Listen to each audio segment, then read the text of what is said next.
우리는 계속해서 지금 7인 가운데 첫 번째인 그리고 두 번째인 이어서 오늘은 세 번째 그리고 네 번째 인을 통해서 은혜를 나누고 있는데, 자, 복습하는 의미로 첫 번째 은은 바로 무슨 말이 나타났죠? 흰말, 그 다음에 붉은 말, 그리고 오늘은 검정색 말, 그리고 청황색 말. 그래서 앞자만 따서 검불, 흰불, 검청. 자, 옆에 분한테 한번 인사 나누겠습니다. 흰불 검청이랍니다. 시작. 그래서 아주 빠른 시대예요. 그래서 다 하기보다 앞자만 따서 흰불, 검청. 근데 이게 네 생물이 함께 지금 네 말의 탄자의 모습들이 진행이 되고 있습니다. 자, 그 중에 흰말은 많은 사람들이 다양한 의견을 낼 만큼 중요합니다. 그러니까 첫 번째 인은 너무나도 중요해. 그래서 첫 번째 인이 어떻게 해결이 되느냐에 따라서 앞으로 진행되는 모든 내용들이 결정되기 때문에 흰말, 첫 번째 인의 흰말 타는 자가 너무나 중요한 그런 내용입니다. 그래서 결론을 우리가 여러 가지 과정을 잘 살펴봐서 우리가 살펴봤지만, 흰말은 한마디로 복음의 승리다, 이렇게 결론을 우리가 도출해 봤습니다. 그래서 흰말, 이 내용은 흰이라는 색깔의 이미지도 분명히 우리가 드러내야 되고, 그리고 또 말 탄 자가 뭘 가졌느냐면 활을 가졌다. 그 활은 바로 전쟁을 의미하는 거죠. 그래서 흰색 이 내용은 바로 순결, 그리고 거룩, 그리고 또 승리라는 그런 흰색이 주어지는 의미와, 그리고 활, 전쟁이 주어지는 의미, 이 두 가지를 종합해 보면은 바로 예수님이 바로 거룩하신 분이고, 예수님이 승리하셨기 때문에 예수님과 관계되어지는 전쟁이므로 우리는 복음의 전쟁이다 할 수 있고, 그 복음의 전쟁에, 자, 6장 2절 보면은 흰말이 있는데 1번 뭘 가졌다? 전쟁이라는 거죠. 두 번째, 그 다음에 뭘 받고 나갑니까? 아니, 싸우기도 전에 뭘 받고 나가냐면 면류관을 받고 난다는 것은 승리자에게 주어지는 내용. 그러니까 이미 승리를, 그럼요, 승리를 보장한 전쟁이다, 이것을 말씀하고 있어요.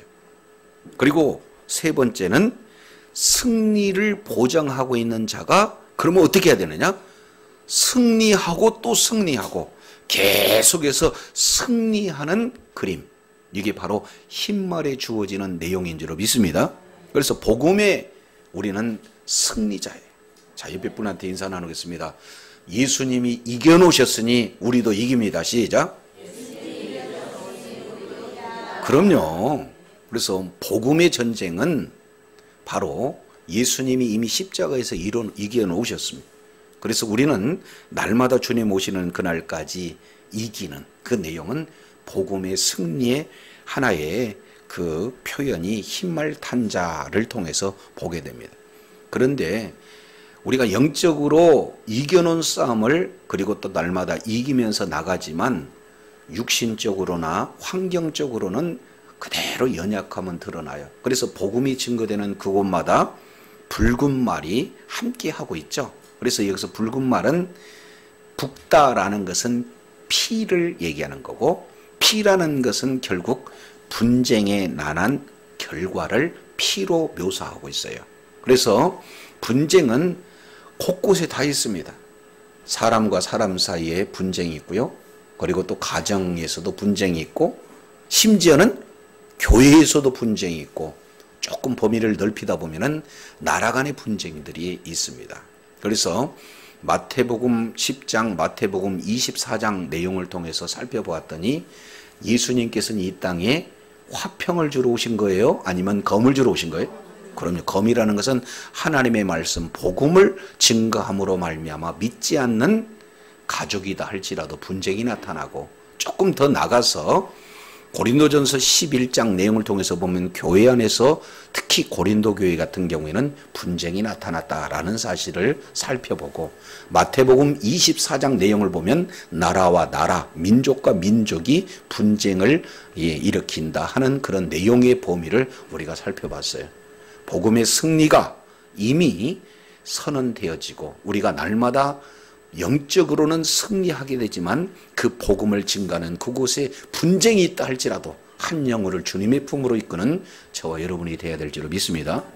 그러면은 두 번째 참 어려운 내용이 소개가 되고 있습니다. 6장 5절 내용을 통해서 살펴보게 되어지면, 셋째 인을 떼실 때에 내가 들으니 셋째 생물이 말하되 오라 하기로 내가 보니 뭐가 나오는가요?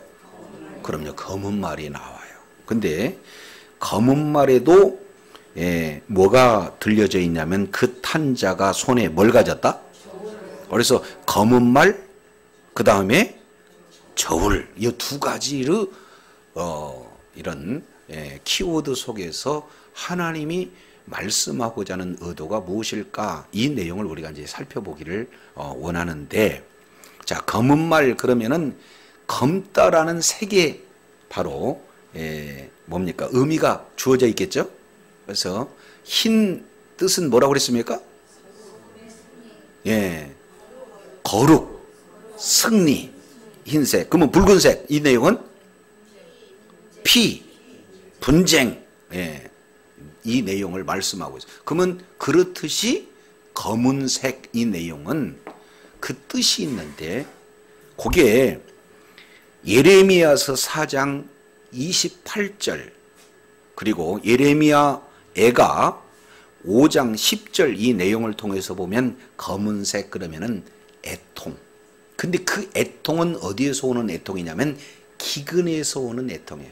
그래서 애통과 통곡과 기근, 이 내용의 이미지가 검은 색깔 속에 들어가져 있는 성경 속에서 말씀하고 있는 의미를 말씀하고 있습니다. 그러니까 검은색 그러면은 한마디로 요약한다면은 기근이라는 내용을 말씀하고 있어요. 그러면은 이 검은색과 저울이 조화를 이루겠죠? 그러면 이 저울이라는 내용은 어디에서 나오는가? 이것도 이제 우리가 성경에서 살펴볼 필요가 있죠. 자, 구약 성경에서 저울이 등장할 때는 긍정적인 의미에서 나오는 게 아니라 부정적인 의미에서 나와요. 자, 이 내용을 그러면은 구약에서 저울은 어떤 의미를 가지고 있는가? 자, 레위기서 우리가 26장을 한번 살펴보도록 하겠습니다. 레위기서 26장.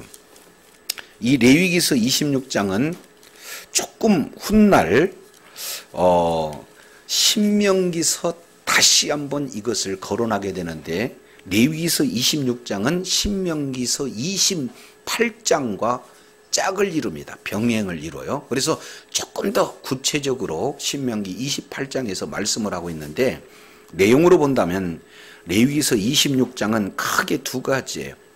순종과 불순종에 대한 내용이 기록되고 있어요. 그래서 순종의 결과는 축복이고 불순종의 결과는 저주다라는 핵심적인 내용이 소개가 되고 있습니다.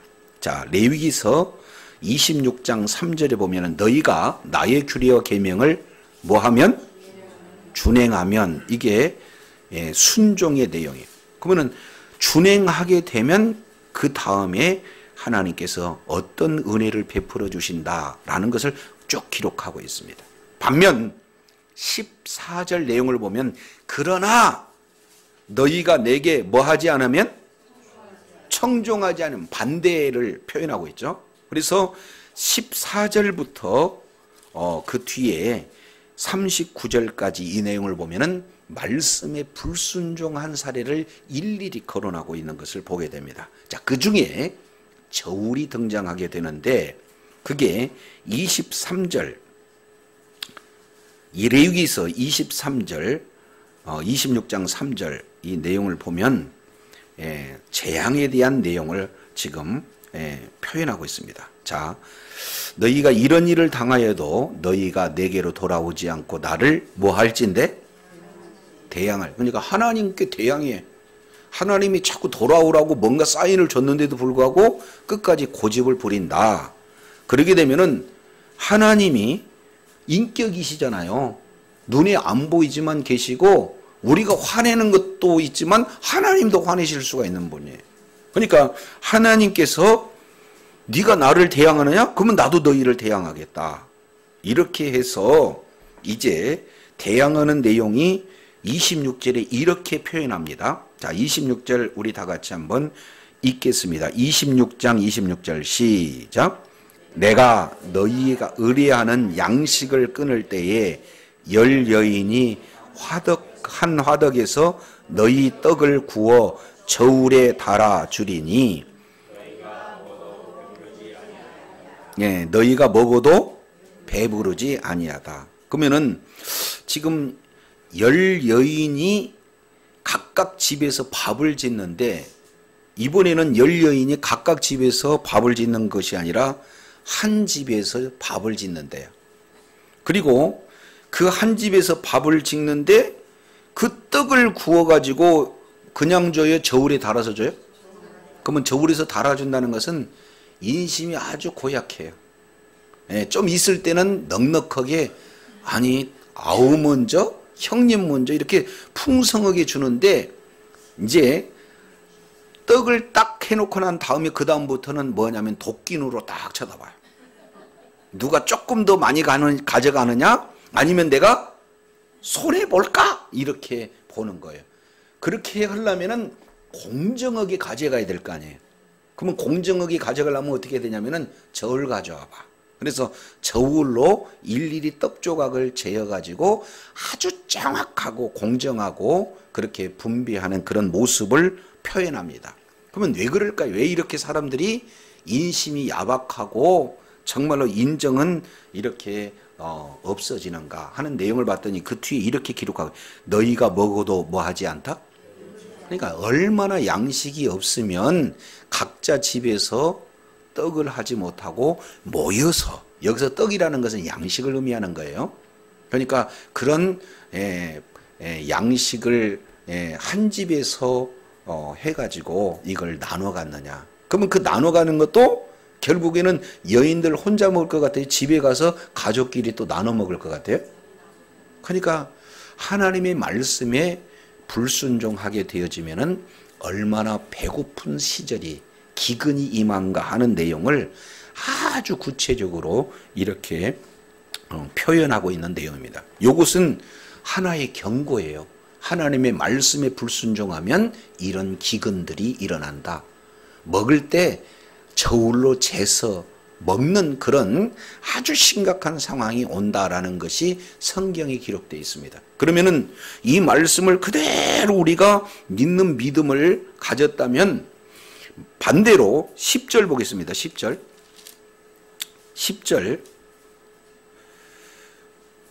자, 너희는 오래 묵었던 묵은 곡식을 먹다가 새 곡식으로 인하여 묵은 곡식을 치우게 될 것이며, 그죠? 하나님의 말씀에 순종하면 뭐예요? 묵은 곡식 눈에도 안 봐. 새 곡식만 먹어. 이해가 되시죠? 근데 반대로 말씀에 불순종하면은 묵은 곡식도 없어서 10명이 나눠 가질 만큼 그렇게 기근이 임한다라는 것을 말씀에 순종할 때요, 말씀에 불순종할 때를 정확하게 구별해서 저와 여러분에게 가르쳐 줍니다. 그러면 이 말씀을 저와 여러분이 소유했다면 말씀에 순종하는 자리에 있어야 옳습니까? 말씀에 불순종하는 자리에 있어야 옳습니까? 그죠? 근데 먼 훗날 이 내용이 그대로 적용이 되어져요. 그래서 에스겔 시대, 예레미야 에스겔 시대는 이스라엘 백성들이 이제는 하나님의 말씀에 불순종함으로 말미암아 포로로 끌려가볼 수밖에 없는 그런 상황을 배경으로 할 때 에스겔 선지자와 그리고 예레미야 선지자가 활동하거든요. 그 중에 에스겔서를 우리가 한번 살펴보겠습니다. 에스겔서 4장. 요 내용이 예레미야서 레위기서 26장이 그대로 적용이 돼요. 에스겔서 4장 내용을 보면은 여기에 네 가지의 상징적인 사건이 나타나요.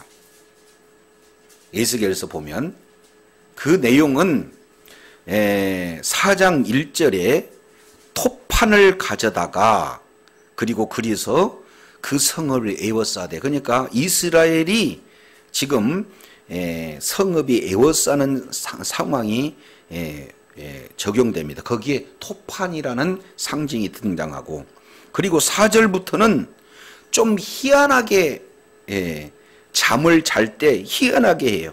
한쪽으로만 누워서 390일, 또 다른 한편으로 누워서 40일 이렇게 잠을 자는 그런 내용입니다.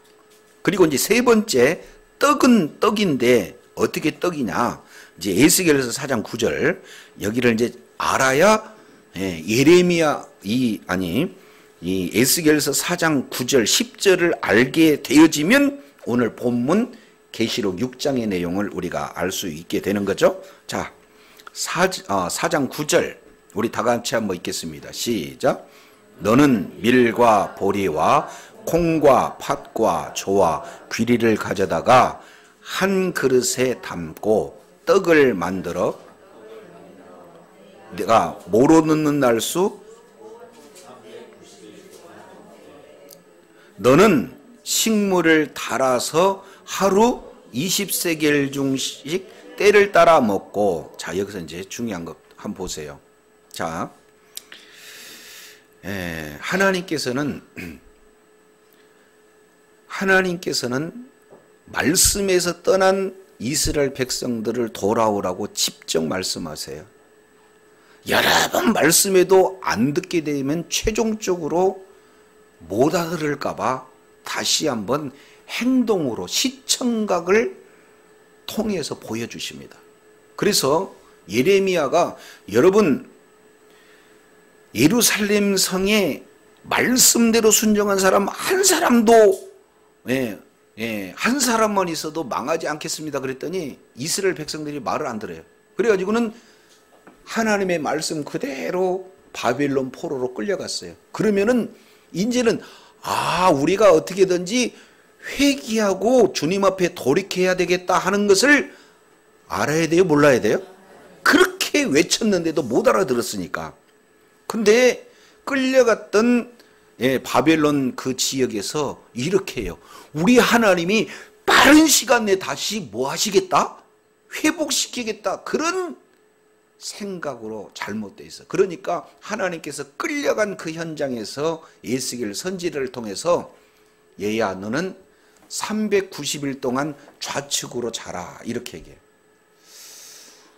여러분 1시간 정도 한번 좌측으로 자보세요. 잠 와요? 통증 때문에 못 자요? 그러니까 에스겔 선지자는 그냥 자면서 그냥 신음하여 그러면 옆에 있는 사람이 이 사람아 오른쪽으로도 좀 자지. 아니 하나님께서 왼쪽으로만 자라고 그랬어. 그래가지고는 950일 정도 이렇게 진행을 하게 되면은 390일입니다. 950일. 390일 정도 그렇게 자면은 주변 사람들 다 알아들어요? 못 알아들어요? 너희가 끌려가는 기간수가 390일이야. 이런 내용으로 지금 메시지를 전하는 거죠. 자, 두 번째요. 밥을 먹는데 예레미야가 이렇게 얘기해요. 뭐라고 하냐면 아무리 집에 곡식이 많이 있다 할지라도 너는 식물을 뭐해서? 달아서 하루에 20세겔 중에 때를 따라 먹고 그랬어요. 여기서 20세겔이라는 것은 228g이에요. 몇 그램? 꼭 맞는 건 아닌데 초코파이 한 개 수준에 불과하다 그 말이에요.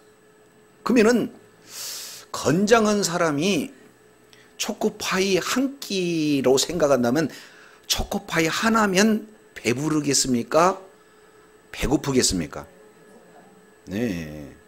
군인들 가가지고 배고플 때 초코파이 주면은요, 초코파이 배 먹는 게 아니라 한 입에 들어가.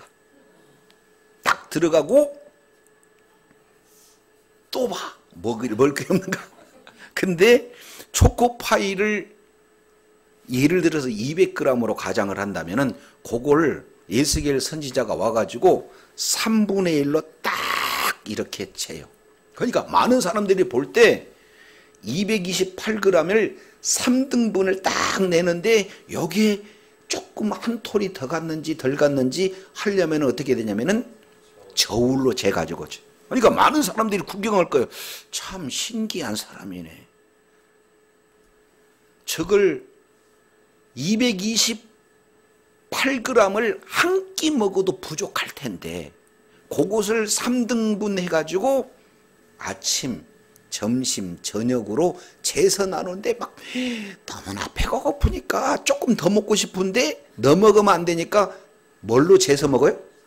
저울로 재서 먹는 그런 내용으로 몸으로 보여주는 그런 하나님의 메시지를 전달하는 방법이에요. 그러면 다른 말로 본다면 많은 사람들은 여러분들이 이렇게 먹을 것이 없어서 서로가 저울을 재가면서 먹을 수 있는 그런 아주 이런 일들이 나타난다라는 것을 보여주는 거예요. 그래서 두 가지를 했습니다. 첫 번째는 검은색 말, 그리고 두 번째는 저울. 그랬더니 저울 내용을 봤더니 레위서 26장 26절을 봤더니 기근이 오게 되면 먹을 것이 없어서 저울로 달아먹더라. 그 달아먹는 사람이 실제 등장했는데 에스겔 선지자가 에스겔서 4장 10절 11절 내용을 통해서 봤더니 저울로 달아서 먹는 일들이 나타나더라. 그런데 그 내용을 봤더니 너무 적은 양이니까 서로 이렇게 정말로 먹을 것이 없는 그런 최고의 기근 현상이 나타나는 것을 보여줍니다. 자, 이제 오늘 읽어본 본문 말씀 계시록 6장 5절로 가서 보게 되어지면 검은 말이 나오는데 그 탄자가 손에 뭘 가졌더라? 저울을 가졌더라. 그 얘기는 극심한 경제, 극심한 기근이 임한다라는 사실을 지금 행동으로 보여주고 있는 그런 어떤 내용이에요. 그러면은 복음을 여기서 이제 우리가 살펴볼 수 있는 내용은 복음을 전하게 되어지면은 복음을 전하는 사람한테 하나님이 축복을 주셔서 풍성한 은혜도 주실 줄로 믿습니다. 반면 복음을 전하고 복음을 어떻게든지 소유하려고 하면은 때로는 이런 기근에 성도들에게 노출되어 있다라는 사실도 지금 보여주고 있는 거예요. 그러니까 그런 상황이 온다 할지라도 낙심하고 좌절하고 포기하라는 뜻입니까? 미리 보여주면서 깨어서 대비하라는 겁니까? 그럼요. 그러니까 예수 믿고 그냥 너무 가난한다 할지라도 저와 여러분은 혹시 정지해가지고 가난하게 사니까 믿음 없는 거예요? 믿음이 너무 좋으니까 가난할 수도 있다는 거예요. 그러니까 이거 우리가 제대로 알아야 되는 거예요. 또 가난하다고 그러니까 아멘 안 하면 안 돼요. 그럴 수 있다. 그러면은 요 내용이 두 군데의 성경, 많은 데 기록되어 있지만 두 군데만 찾아보면은 신약 성경 계시록 2장 9절 내용을 통해서 보면은 우리가 이미 살펴봤던 서머나 교회가 있어요. 자, 서머나 교회는 순교자들이 많이 나는 그런 교회이면서 동시에 지금도 고난받고 있거든요. 근데 두 가지 내용으로 표현했습니다. 환난과 또 하나는 궁핍. 궁핍이라는 것은 뭘 얘기할까요? 먹을 것이 없는 상황이에요. 다른 말로 지극히 기근 상태에 놓여져 있다라는 거예요. 그러면은 서머나 교회가 왜 기근이 나타날 수밖에 없는가? 그 시대 상황을 우리가 살펴봤어요. 자, 이제 저를 보세요. 길드라는 상인 조합이 로마 시대에는 아주 활발하게 적용됐습니다. 왜 그러냐면 로마가 땅을 이렇게 뺏고 통치하는데 효율적으로 통치하기 위해서 상인 이런 조합, 공동체를 만들어 놓는데 그것을 길드라고 얘기해요. 그러면은 그 길드에서 길드에 가입이 되어야 매매가 이루어져요. 길드의 그 조합원에 가입되지 않으면은 취직도 안 되고 장사도 안 되고 사업도 할 수 있는 자격이 주어지지를 않습니다. 그러니까 모든 식민 지배하에 있는 로마 통치에 있는 모든 사람들은 먹고 살려면 어디에 가입을 해야 돼요? 길드라는 상업 그런 조합에 가입을 해야 돼. 근데 문제는 모든 사람들은 거기에 가입만 하면은 정상적인 거래가 되어지고 먹고 사는데 지장이 없는데 문제는 뭐냐면 그 길드에 가입하려면은 조건이 크게 두 가지예요. 하나는 황제를 신격화시켜서 황제 신당에 가가지고 이제 황제를 향해서 신앙을 고백해야 돼요. 예, 가이사가 나의 하나님이요 가이사가 나의 주다. 그리고 정기적인 모임을 통해서 행음을 해야 할 그런 어떤 상황이 놓여요. 그런데 예수 그리스도를 바로 믿는 사람들은 예수님만이 구세주입니다. 그리고 행음은 우리 주님이 싫어한 덕목이다 그 말이죠. 그러니 먹고 살기 위해서는 길드에 가입이 돼야 되지만 가입하지 않게 되어지면은 먹고 사는 것이 점점 힘들어지니까 서머나 교회 같은 경우에는 말씀대로 살다 보니까 있는 재산이 다 없어지고 결국에는 죽임까지 당할 수 있는 그런 어떤 환경이에요. 그러면은 서머나 교회 믿음 없는 교회, 믿음 있는 교회. 그러니까 믿음을 지키고자 하면 할수록 뭐가 노출되냐면 기근이 노출되어지는데 반대로 라우디게아 교회 같은 경우에는 내 인생은 내 인생이고 주님은 그냥 내 인생 밖에 있는 분이에요. 그러니까 우리 예수님이 3장 20절 내용을 통해서 보면은 내가 문 밖에 서서 두드리노니 이런 표현을 쓰고 있어요. 그러면은 예수님은 라우디게아 교회 안에 있는 겁니까? 밖에 있는 겁니까? 그러니까 내 인생의 주인은 나로 알고 살았던 교회가 누구냐면 라우디게아예요. 예수님이 밖에서 있는 그런 어떤 내용이 되어지는 겁니다. 그러니 말씀대로 살지 못하니까 내 뜻대로 내가 사니까 부유한 그런 어떤 교회가 되어지는. 그런데 우리 주님이 봤을 때 라우디게아에는 칭찬해요? 책망만 해요. 그러니까 오늘 검은 말을 탄 자에 들려진 것이 뭐다? 저울이다. 그러면 검은 말과 저울을 같이 봤더니 기근이 노출되었다라고 본다면 바로 서머나 교회처럼 말씀대로 순종하려고 보면은 때로는 뭣도 나타난다? 기근에 노출될 수도 있다라는 내용이에요. 다행히 우리나라에서는 길드가 있어요, 없어요? 아니 제가 잘못 설명했나 봐요. 지금도 길드 주변에 널려 있어요. 우리 주님 눈만 떠보면. 예? 세상과 타협하게 되어지면은 언제든지 물질 들어와요. 그런데 세상과 타협하지 않고 말씀대로 살라고 하면은 손해보고 바보 소리 듣고 그리고 여러 가지 어려움들 공경에 빠질 수가 있다 그 말이죠. 그래서 검은 말이 가지고 있는 저울은 예수님의 초림부터 재림까지 이런 검은 말의 그런 어떤 내용들은 계속 이루어지는 줄로 믿습니다. 그러니까 예수 믿게 되어지면 때로는 가난하게 살 수도 있어요. 근데 꼭 가난하다는 거예요? 가난하게 살 수도 있다는 거예요. 네, 그러니까 우리 주님은 부욕해도 하신 분인 줄로 깨달으시기를 바랍니다. 예, 자, 근데 6장 6절에 보면 조금 더 심각한 사건들이 나타나게 되어져요. 자, 6장 6절 시작. 나는 듯한 음성을 들으니 이르되 한 데나리온의 밀한데요 한 데나리온의 볼이 석대로다. 또 감람류와 포도주는 해치지 말라 하더라. 자, 이 내용을 통해서 보면은 한 데나리온이다라는 것은 마태복음에 나와 있는 용어인데 로마 시대에 이렇게 표현되는 하나의 그런 내용이에요. 그러면은 이 데나리온이라는 이런 화폐 단위는 어떤 내용이냐면 장정이 하루 이렇게 일해서 수입을 얻을 수 있는 품삯입니다.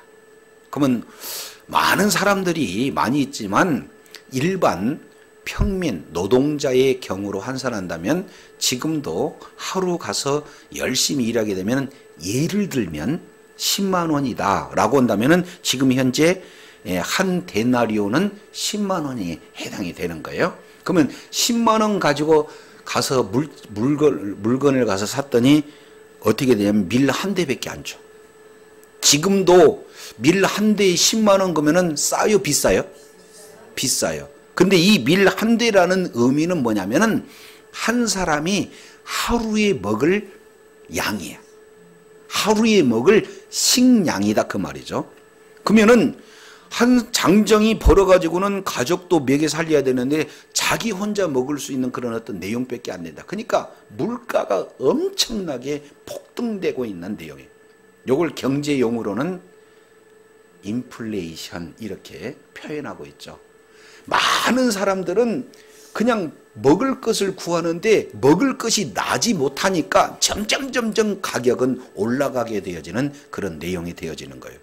그런데 그때 당시 학자들이 이 내용을 계산을 해보면은 적게는 8배, 많게는 16배까지 이렇게 폭증하는 거예요. 라면도 16배 하면은 굉장히 비싼 거예요. 자, 그죠? 이제 막 전쟁이 일어난다 그러면 많은 사람들이 사재기 하잖아요. 그러면 사재기 하면은 평상시 가격 같아요? 폭등해요? 폭등하는 그런 내용들이 기록이 되어집니다. 자, 그러면 여기서 이제 우리가 살펴볼 수 있는 내용은 한 데나리온에 빌 한 대밖에 살 수밖에 없는 그런 상황, 이런 어떤 내용이 되어진다. 그 얘기는 엄청나게 물가가 폭등한데 그러면은 가난한 사람들은 제대로 먹고 살겠어요? 못 살겠어요? 살 수 없는 기근에 노출되어 있는 상황을 그대로 표현하고 있는데 그 뒤에 감람류와 포도주는 뭐 하지 말라? 이 내용은 무슨 내용이냐면 밀과 보리는 일반적으로 먹는 음식이라면 감람류와 포도주는 잔치 음식. 조금 더 이렇게 표현한다면 사치품 그런 내용이에요.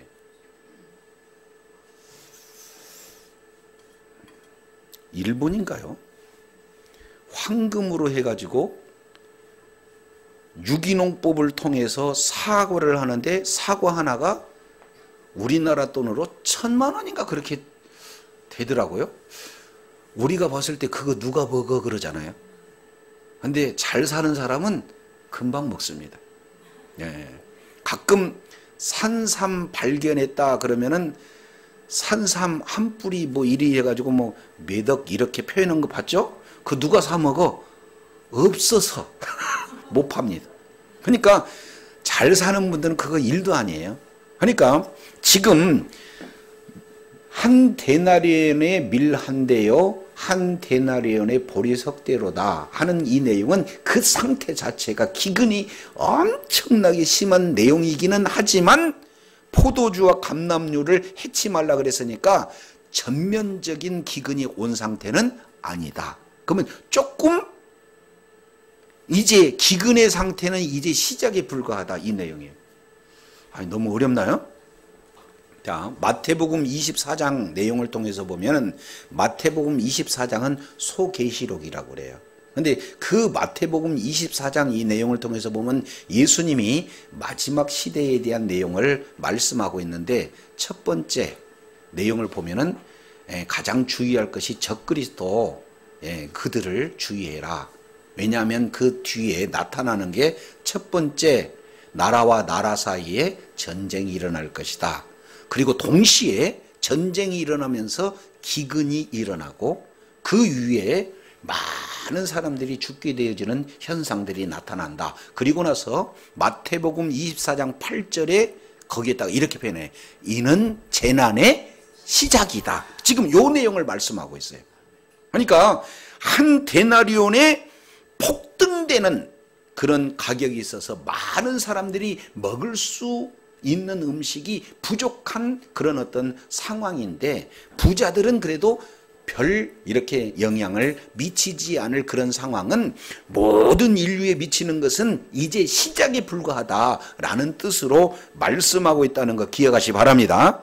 자, 그러면은 요 내용을 우리가 이제 여기서 살펴볼 수 있는 내용 중에 하나가 어떤 내용이냐면, 예수 그리스도를 믿는 믿음으로 복음을 증거하는 그 자리에 있다 할지라도 기근은 저와 여러분에게 있을 수 있다 없다? 있다. 그러니까 주변에 복음을 정말 증거하고 말씀대로 살고자 하는데 너무나 궁핍한 그런 내용 충분히 있을 수 있어요. 그러니까 그거 보고 신앙을 포기하나 낙심하는 그런 사람이 한 사람도 없기를 바란다는 주님의 뜻을 저와 여러분은 잘 깨달아야 알아야 될 줄로 믿습니다. 근데 더욱 저와 여러분에게 중요한 정보를 주는데, 이것은 본격적인 재난이에요? 이제 재난의 시작이에요? 그러면 가면 갈수록 먹고 살기 좋아지는 세계요, 먹고 살기 힘든 세계가 와요. 예, 그러니까 저와 여러분에게 깨어서 대비하라는 메시지. 동시에 낙심해서도 안 되고 이런 시대가 오니까 뭐하라? 깨어서 기도해라. 깨어서 준비하라고 저와 여러분에게 이런 메시지를 주게 되는 줄로 믿습니다. 그 내용이 똑같은 내용이 그 뒤에 6장 7절에 기록되고 있습니다. 자, 6장 7절 우리 한번 읽을까요? 시작.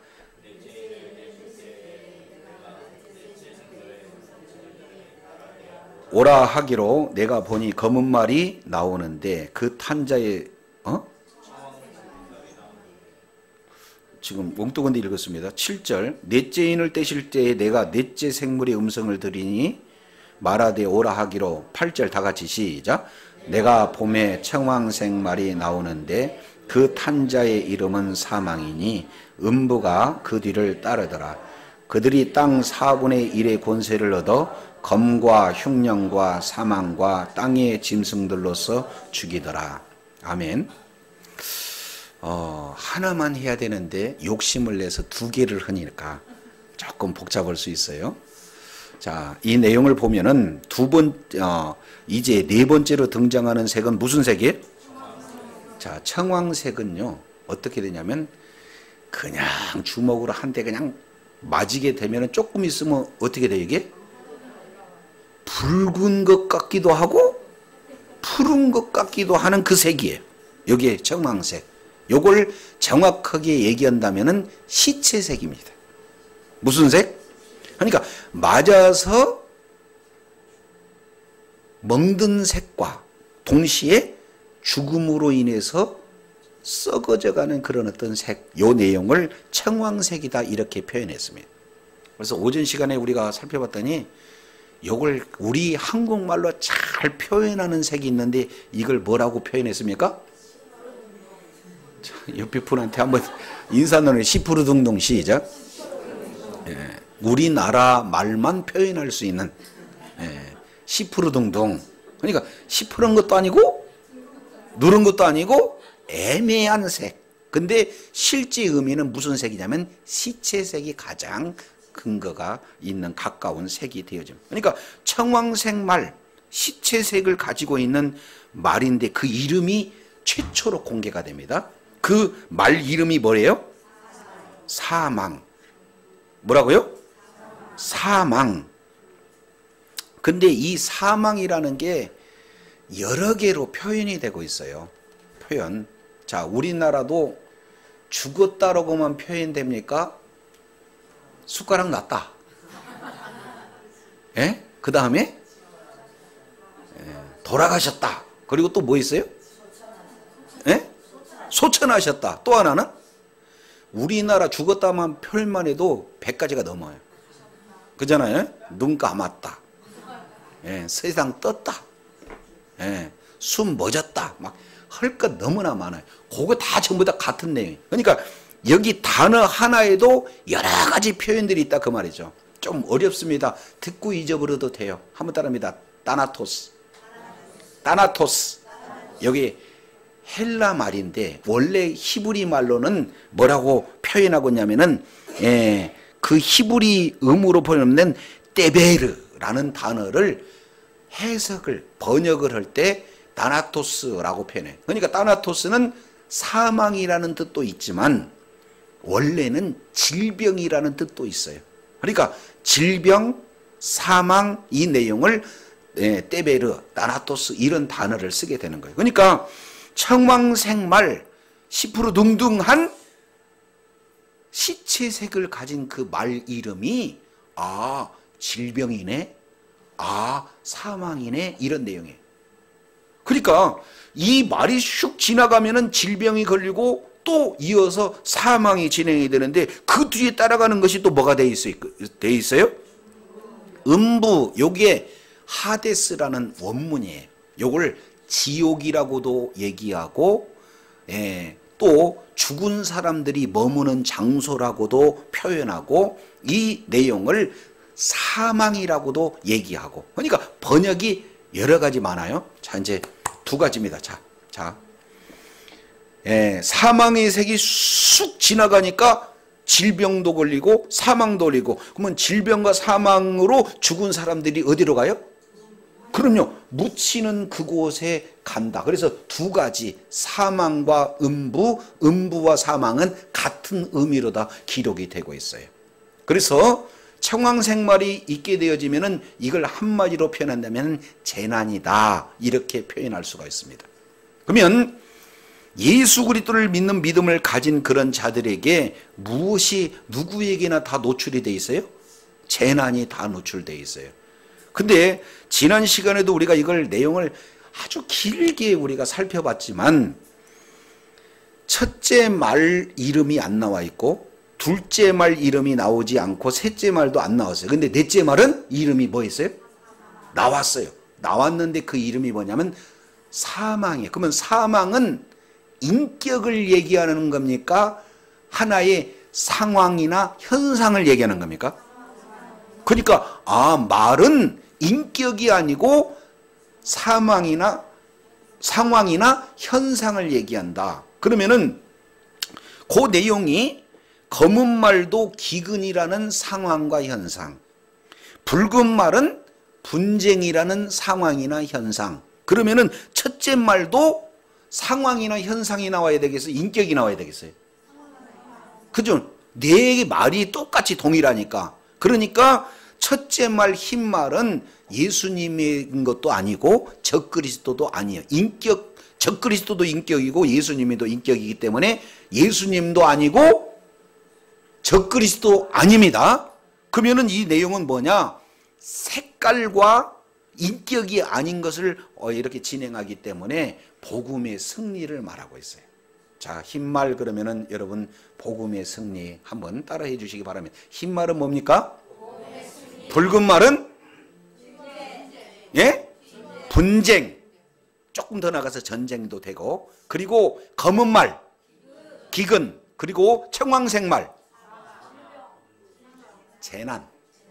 다시 재난. 질병을 포함한 모든 것들의 총칭이 뭐냐면 재난 이렇게 표현해. 그러면은 그 뒤에 보면은 왜 재난이 나타나느냐 봤더니 검과 흉년과 사망과 땅의 짐승으로. 그러면은 사망이 나타날 수밖에 없는 요인, 사망으로 나타날 수밖에 없는 그 근거가 네 가지가 있는데 검과 흉년과 사망과 땅의 짐승으로 죽이더라 이렇게 표현하고 있습니다. 그죠? 그러니까 검이 있으면은 죽고 흉년이 오면 죽고 사망이 오면 죽고 땅의 짐승들로 나타나면 죽고 그래요. 자, 검, 흉년, 사망, 짐승 시작. 이것은 사람들이 죽는 거에 대한 요인으로 네 가지를 얘기하고 있어요. 근데 이 요인 네 가지는 어디서부터 나타나냐면은 에스겔 선지자 그 내용으로부터 나타나요. 예레미야도 마찬가지고 에스겔 선지자를 통해서도 마찬가지인데 오늘 하나만 찾아보겠습니다. 자, 에스겔서 14장 보겠습니다. 에스겔서 14장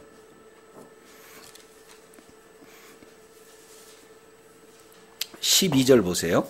에스겔서 14장 12절 13절 보면은 가운데 정도의 기근이 내려서 보입니까? 예, 기근, 첫 번째 기근. 그리고 15절 가령 내가 무슨 짐승으로? 예, 거기에 2번. 그리고 17장 가령 또 뭐가 나와요? 그러니까 예를 들어서 설명하는 거예요. 13절에는 가령 뒤에다가 기근, 15절에는 가령 짐승, 그리고 17절에는 가령 그 다음에 칼, 그 다음에 19절 가령 또 그 내가 그 땅에 뭐를? 전염, 여기 전염병 아까 그게 다나토스입니다. 예, 전염병. 그래서 예, 하나님께서 이스라엘 백성들을 심판하시고 벌하셔서 죽일 때 네 가지 내용, 기근, 그 다음에 짐승, 칼, 전염병, 이 네 가지를 써요. 요걸 요약한 것이 21절입니다. 자, 21절. 주 여호와께서 이르시되 내가 나의 네 가지 중한 벌, 곧 칼과 기근과 사나운 짐승과 전염병, 이렇게 표현하는 거예요. 이 네 가지. 그러니까 요게 어디에 나타나냐면 계시록에 지금 나타나고 있는 것을 보게 됩니다. 그러면 왜 이런 것들을 주느냐? 23절 이유를 이야기하고 있죠. 너희가 그 행동과 소위를 볼 때에서 거기에 뭘 보느냐면 칼, 기근, 짐승, 전염병. 그러면 칼이라는 것은 전쟁을 얘기하는 거고, 기근은 궁핍을 얘기하는 거고, 짐승은 자연에서 나타나는 여러 가지 짐승들 있죠. 뭐 지금도 독사에 몰려서 죽은 사람이 있어요, 없어요? 요즘에는 막 멧돼지도 와갖고는 받기도 하고 그잖아요. 예. 옛날에는 호랑이한테도 물러가고. 자, 그 다음에 뒤에 내용을 보면은 또 뭐가 나옵니까? 전염병. 지금 뭐 우리들 기억 속에 사스 그러면 막 벌써 머리가 이렇게 오잖아요. 그러니까 마지막 시대가 되어지면은 점점 알 수 없는 전염병들이 굉장히 창궐합니다. 그래서 전쟁이 일어나서 죽고 전염병으로 죽고 굶어서 죽고 그리고 또 여러 가지 짐승으로 죽는 그런 경우들이 얼마나 많이 노출되어 있는지 몰라요. 그러니까 사람들이 죽는 방법을 다양하지만 이 네 가지 내용으로 지금 표현하고 있다라는 사실을 보게 됩니다. 근데 왜 이렇게 죽는 것을 우리 주님이 보여주시는가? 목적이 있어요. 그 뒤에 너희가 그 행동과 소위를 볼 때에 그들로 인하여 위로를 받고 내가 예루살렘에서 행한 이 모든 일이 다 같이 시작. 이유 없이 한 것이 아닌 줄 알아. 그러면 이 내용을 하는 것은 뭐가 있다는 거예요? 이유가 있다는 거예요. 하나님께서. 자, 그러면은 한 사람씩 이렇게 죽어가요. 계속. 그런데 오늘 성경 내용을 보니까 얼마나 죽냐면 4분의 1이 죽습니다.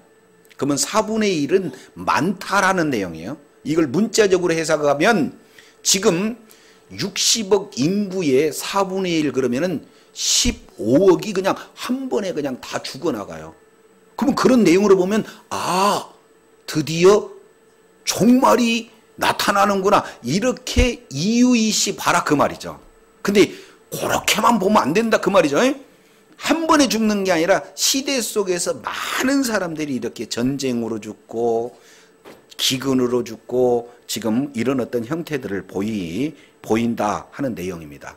자, 이제 정리하겠습니다. 이제 정리. 자, 첫째, 둘째, 셋째, 넷째 말 그러면은 흰불검청 시작. 흰불검청. 여기 중요해. 같이 봐야 되는 거예요. 같이. 우리가 하나 이렇게 설명을 하고 있지만 같이 봐야 되는 거예요. 그래서 첫 번째 말에 복음으로 저와 여러분은 승리하는 자인 줄로 믿습니다. 근데 승리했다 할지라도 복음을 전하면 안 믿는 가정에서 복음을 전하면은 싸워요, 안 싸워요? 그러니까 분쟁 나타날 수밖에 없어요.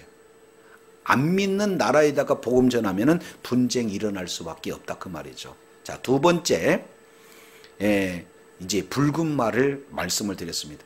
그리고 세 번째 말은 무슨 말이에요? 검정말. 그 검정말은 어떤 내용이냐면 기근이 임해.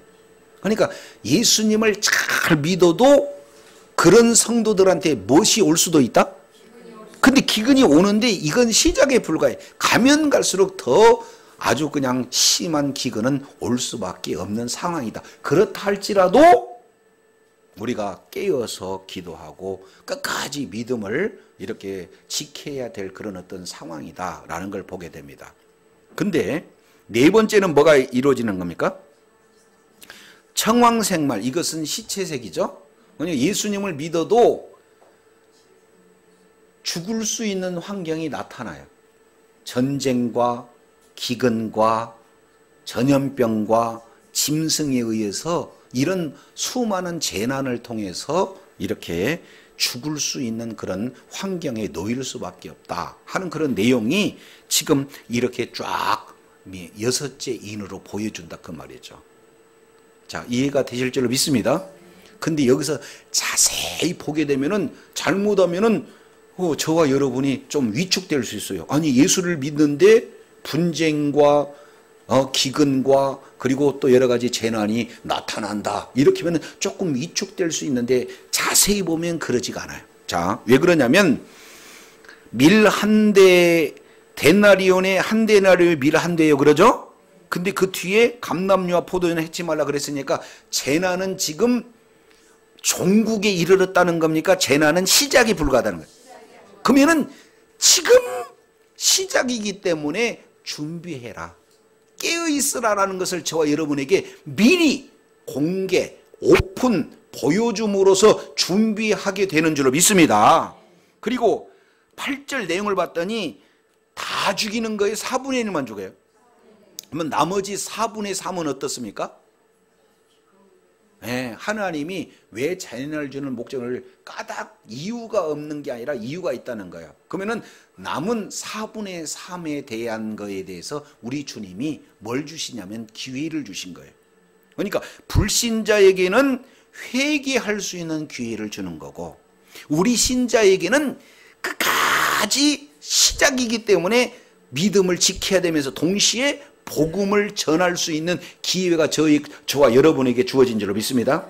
1차는 내 믿음 지키기, 2차는 복음 전하기. 이게 믿는 저와 여러분에게 주어지는 기회고 불신자에게는 아직 4분의 3에 대해서 회개하고 돌아올 것을 우리 주님이 미리 저와 여러분을 통해서 공개, 오픈하고 있는 그런 내용을 보게 됩니다. 그래서 주님 오시는 그날까지 미리 보여준 이 내용을 가지고 내 자신은 믿음을 지키고 그리고 많은 자에게 복음을 증거할 수 있는 기회로 삼아 많은 영혼을 주님의 품으로 이끌 수 있는 저와 여러분이 돼야 될 줄로 믿습니다. 이게 복음 전하는 자의 내용이에요. 자, 그러면은 이제 한 가지 보고 마치도록 하겠습니다. 자, 고린도 히브리서 한 군데 보고 넘어갈게요. 이것은 이제 집에서 한번 이렇게 찾아보세요. 히브리서 10장 34절 이 내용을 보면 믿음을 지키면 지킬수록 여러 가지 기근에 노출될 수밖에 없다 하는 그런 내용들을 우리가 살펴볼 수가 있습니다. 그리고 고린도 후서 8장 2절 내용을 보면은 말씀을 이렇게 우리가 소유했음에도 불구하고 말씀을 전하는 그 자리에 있으면은 데살로니가 교회 성도들 내용처럼 우리가 환난에 이렇게 노출될 수밖에 없어요. 자, 고린도 후서 8장 1절 읽겠습니다. 8장 1절 시작. 형제들아, 하나님께서 마게도냐 교회들에게 주신 은혜를 우리가 너희에게 알게 하는. 그러면 하나님이 지금 예수님께서 하나님이 마게도냐 교회에게 주신 은혜를 고린도 교회에게 지금 간증하고 있는 거예요.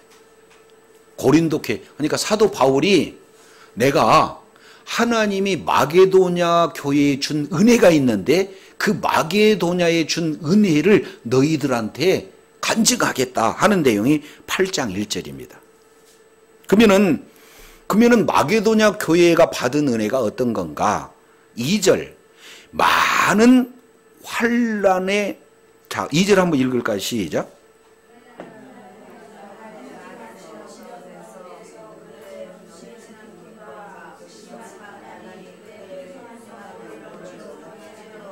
자, 여기서 봤더니 환난이 있는데 시련도 있대.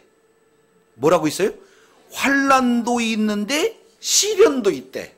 두 번째, 극한 가난 그랬으니까 찢어지게 가난한 거예요. 마게도냐 교회가. 그러니까 환난도 있고 그 환난 때문에 당하는 시련도 있지만 그들의 형편을 봤더니 너무나 가난하다 그 말이에요. 이해가 되셔요? 그런데 신기한 일이 벌어지는 거예요. 헌금은 아주 넘치게 했다는 거예요. 그럼 말이 안 맞잖아요. 가난하니까 헌금할 수 있어요, 없어요? 없어요. 환난 가운데 있으니까 시련으로 너무 고통받으니까 헌금할 수 있어요, 없어요? 없어요. 그런데 마게도냐 교회 성도들이 풍성한 연보를 넘치도록 했다는 거예요. 이건 하나님의 전적인 은혜가 아니고는 있을 수 있는 일이 아니다. 그러니 사도 바울이 고린도 교회에게 아니 마게도냐 그 사람들이 그렇게 환난과 시련과 지극히 가난함에도 불구하고 신기하게 풍성한 이런 헌금을 이렇게 했다. 그러니 4절 보세요. 이 은혜 6절 하반절에 이 은혜 그리고 8장 7절 이 은혜 지금 뭘 계속 얘기하는 거예요? 은혜 계속 얘기하죠? 그러다가 9절 우리 주 예수 그리스도의 은혜를 너희가 알거니와 그러죠? 그러니까 여기서 중심 단어는 뭡니까? 은혜. 마게도냐 교회가 받은 것이 하나님의 은혜예요. 환난과 시련이 있고 극한 가난이 있는데 하나님의 은혜가 확 임해버리니까 나도 모르게 하나님 앞에 드릴 수 있는 물질이 생겼어요. 왜 그런 현상이 나타나는가 봤더니 8장 9절 이건 이제 저와 여러분이 잘 이렇게 알아야 되는 거예요. 자, 8장 9절에 한번 읽습니다. 시작. 너희가 알거니와 부유하신 자로서 너희를 위하여 가난하게 되시면 그의 가난함으로 인하여 너희를 부욕해 하라. 자, 여기 보세요. 자, 저와 여러분의 저를 보셔야 됩니다. 저와 여러분의 죄를 예수님이 가져가시고 십자가에서 달리실 때 저와 여러분을 모든 죄를 가져가신 줄로 믿습니다. 이 사실을 믿었더니 예수님의 의가 저와 여러분에게 주어진 줄로 믿습니다. 죄는 가져가지고 의는 저와 여러분에게 주셨다 그 말이에요. 이걸 우리는 구원받았다 하는 내용이에요. 똑같은 방법으로 우리 주님은 부유하신 분입니다. 얼마나 부유하신지 알죠? 우리 주님이 사시는 곳을 문자로 해석을 해보면은 계시록 21장에 봤더니 사시는 성 바닥이 금으로 됐대. 그리고 여는 문 한 짝이 뭘로 됐어요? 진주로 됐대. 그러면은 우리 주님이 사시는 곳이 얼마나 대단한 것인 줄 알겠죠?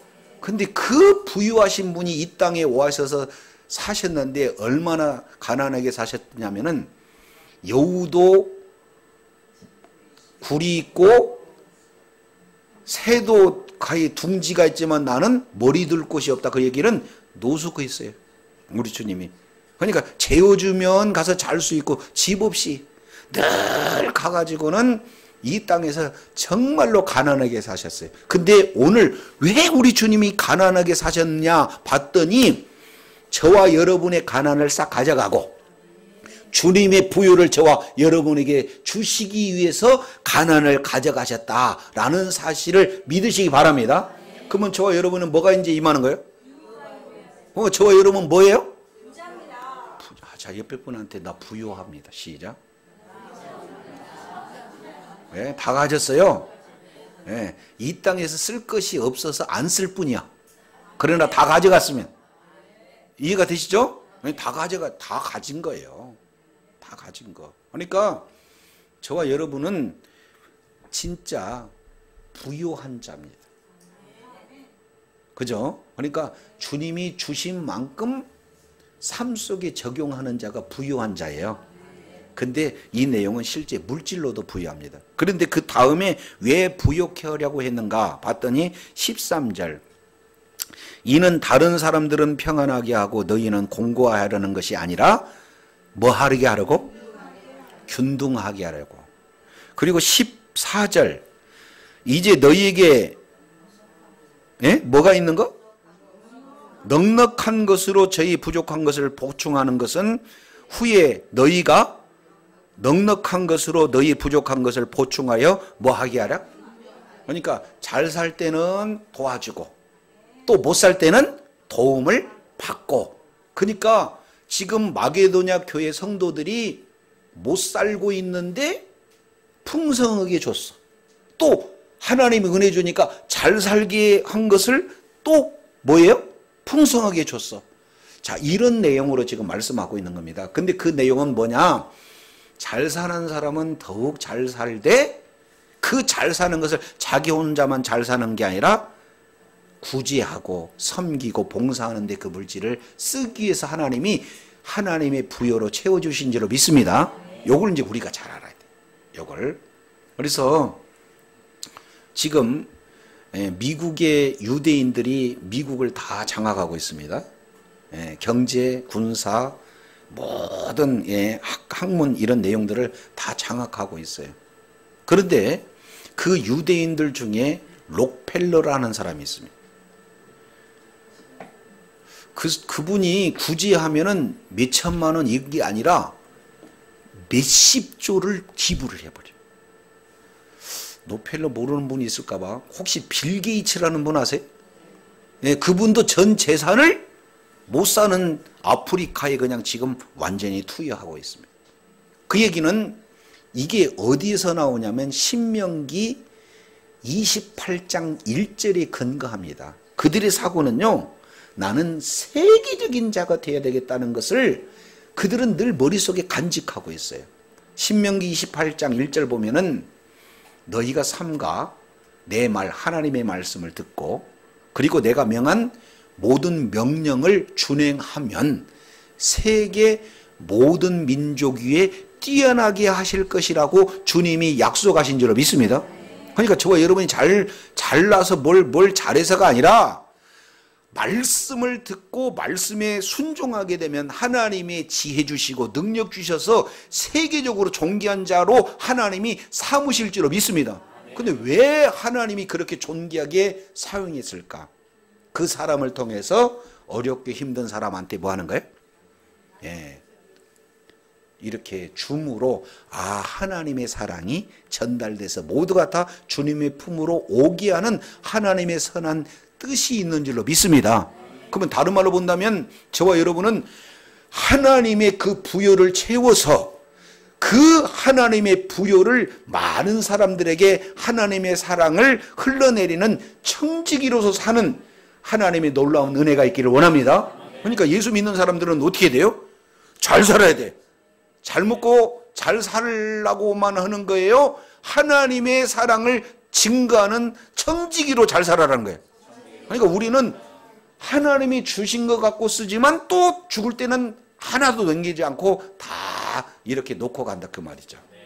그래서 오늘 내용을 통해서 보면은 복음을 잘 증거할 때에 정말로 능력 있게 권세 있게 잘 전할 수도 있지만 때를 따라 기근을 만날 수 있고 때를 따라 재난도 만날 수 있지만 이것은 미리 저와 여러분에게 공개 오픈해 주는 것은 그날이 온다 할지라도 절대 낙심하고 좌절하는 그런 자가 한 사람도 없기를 바라는 하나님의 마음인 줄로 믿습니다. 그러면은 저와 여러분은 어떻게 해요? 내 신앙 잘 지켜야 되는 거예요. 자, 예수 믿었고 어려운 일이 있다더라도 자, 옆에 분한테 한번 인사 나누겠습니다. 내 신앙 잘 지킵시다. 시작. 요것만 있는 게 아니에요. 우리는 사명적 존재이기 때문에 많은 사람들에게 하나님의 사랑을 증거함으로 복음을 증거하는 자리에 있어야 될 줄로 믿습니다. 아직 재난의 시기라는 것은 더 많은 기회가 남았다는 거예요. 불신자들은 주님 앞으로 돌이킬 수 있는 회개의 기간이요, 저와 여러분은 그런 불신자에게 복음을 증거할 수 있는 기회가 주어진 줄로 믿습니다. 그리고 4분의 1이라는 것은 나머지 4분의 3은 하나님 앞에 회개할 수 있는 기간이요, 우리는 4분의 3에게 복음을 증거할 수 있는 기회가 저와 여러분에게 주어진 줄로 믿습니다. 그럴 때 재난, 기근이 있고 재난이 있다 할지라도 낙심하고 좌절을 해서는 안 되지만, 또 긍정적인 내용으로 본다면 주님이 주신 권세와 주님이 주신 능력을 가지고 다 하나님의 분복으로 많은 사람들에게 전도하고 구제하기에 필요한 그런 물질로, 능력으로, 지혜로 쓰시기를 원하는 것이 주님의 뜻인 줄로 믿습니다. 주님 오시는 그날까지 흰말 복음의 승리자가 되었지만, 붉은 말 때로는 분쟁이 있고, 검은 말 그런 기근이 노출되어지고, 청황색 말 그 여러 가지 재난이 노출되었다 할지라도 내 신앙 확실히 부여잡고 끝까지 많은 영혼을 주님의 품으로 이끌 수 있는 전도의 기회를 삼을 뿐만 아니라 하나님이 주신 능력과 지혜와 권능을 가지고 또 많은 사람들에게 하나님의 사랑을 흘려내서 이 땅 가운데 살아계신 주님으로 말미암아 풍성한 은혜와 능력과 축복도 동시에 누리는 은혜가 있기를 원합니다. 기도하겠습니다. 거룩하신 아버지 하나님, 감사합니다. 흰말 이어서 붉은 말, 그리고 검은 말과 청황색 말 가운데 주어진 하나님의 은혜를 또 이렇게 말씀하여 주시니 감사합니다. 이제 우리는 예수 그리스도께서 십자가에서 일어나신 복음의 승리자가 되어 우리는 날마다 이기고 또 이기고 주님 오시는 그날까지 승전가를 우리는 이겨놓은 싸움을 이기는 능력의 자녀들인 줄로 믿습니다. 그러나 때로는 이제 복음을 증거할 때 분쟁이 있을 수 있고, 그리고 가난에 기근에 노출될 뿐만 아니라 재난을 만날 수도 있습니다.